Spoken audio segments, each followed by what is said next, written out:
আমার মরণ যেন হয় গো প্রভু ঈমানের সাথে, মৃত্যু দিও জুমার দিনে কিংবা জুমার রাতে, মৃত্যু দিও জুমার দিনে কিংবা জুমার রাতে।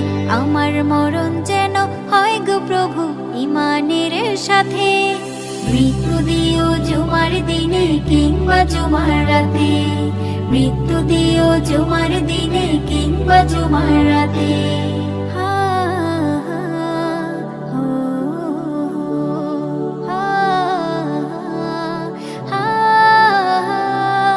পাঁচ ওয়াক্ত নামাজ যেন পড়ি যথারীতি, মেনে যেন চলি সদাই তোমার নিয়ম নীতি। পাঁচ ওয়াক্ত নামাজ যেন পড়ি যথারীতি, মেনে যেন চলি সদাই তোমার নিয়ম।